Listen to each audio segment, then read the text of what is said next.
Hi everybody and welcome to the return of the Philadelphia Rebels Coaches Corner. My name is Tom Williams and alongside me is Tom Peffall, the assistant coach for the Rebels. Tom, thanks so much for coming on a little bit of short notice. That's all right. Thanks for having me, Tom. Appreciate it. Well, since it's the first one we're doing this year, we'd like to talk a little bit about how the season's gone so far. We can break it down: offense, defense, special teams.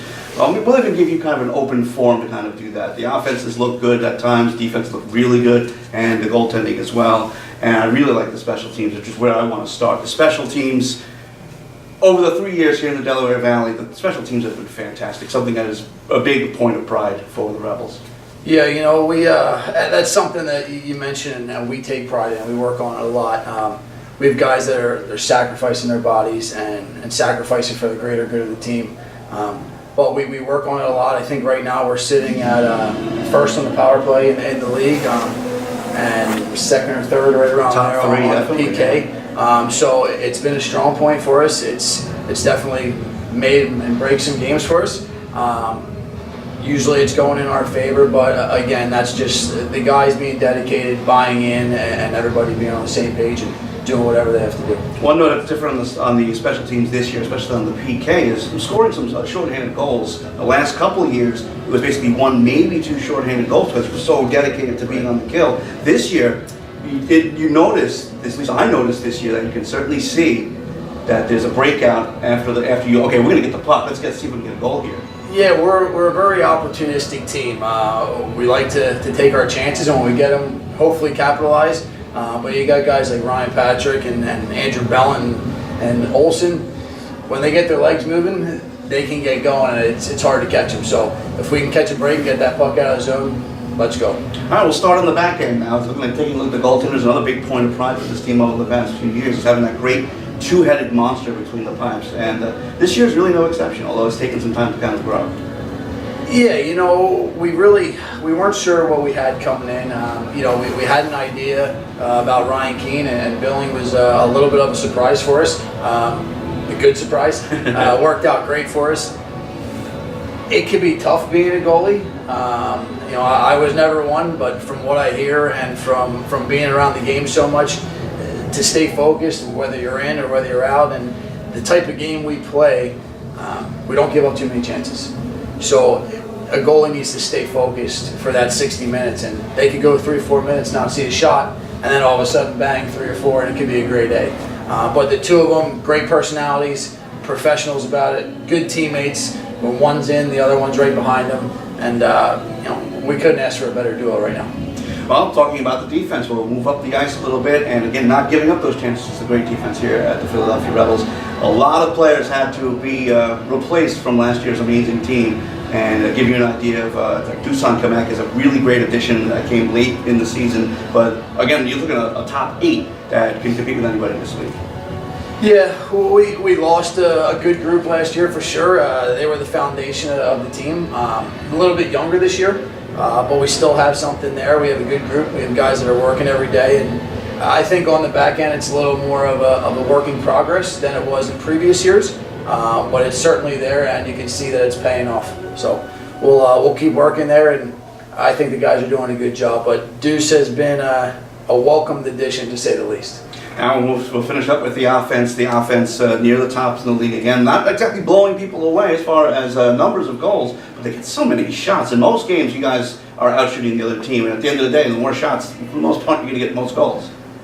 Yeah, we've been doing a good job of out shooting teams. I think we could bear down a little bit more, especially in the past few games.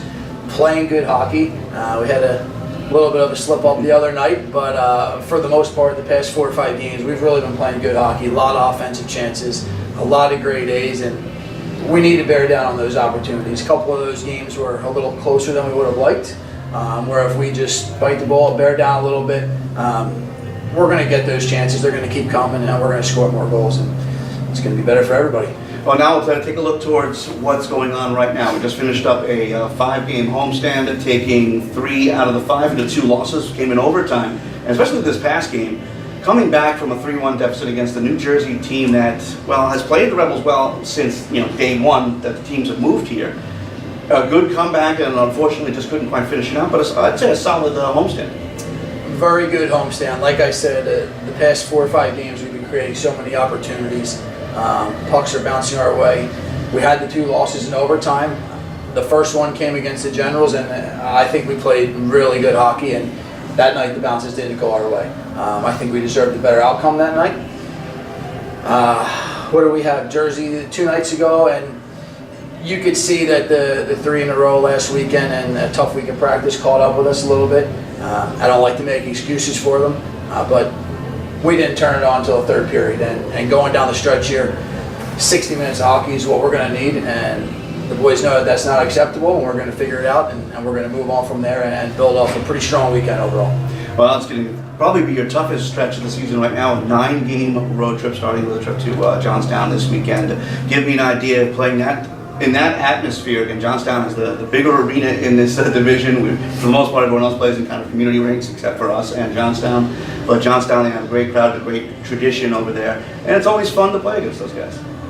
Johnstown's a fun place to go. You don't have to do much to get yourself motivated. You know, you go in some rinks and you got to jack yourselves up and have a good pregame speech and get the boys going. Johnstown's not one of those places. It speaks for itself. A ton of history in the building, so it's always exciting to go there. We look forward to playing there, and hopefully we can keep things rolling here. Now, speaking of buildings to play in, the first season here at the Class of 23 Arena in Philadelphia, transitioning over from being in suburban Philadelphia. Give me an idea of how it's been. What kind of home ice advantage that the Rebels have had here, and what I've heard is being lovingly called the bunker. The bunker, yeah. I don't think this place could go anywhere. You know, we tried to blow it up. It's here. It's all cement. But you know, being from the area and growing up in Philadelphia, it reminds me of the Spectrum. So for me, it has a special meaning, and you know, the fans are right on top of you, and it's got some history, and it's got some jam to the building. So definitely home ice advantage in some cases, but it's been a good transition, and you know, hopefully we'll pull out some more wins here. What is interesting about this building is the building itself. Yeah, we talked about the concrete. Even a small crowd in here sounds like a lot just because of the sound bouncing all over the place. Another thing that's interesting is you don't get quite the same advantage or disadvantage in the second period with the long change because the benches are on opposite sides of each other. Is that something that is an adjustment that coaches need to make when they come in here?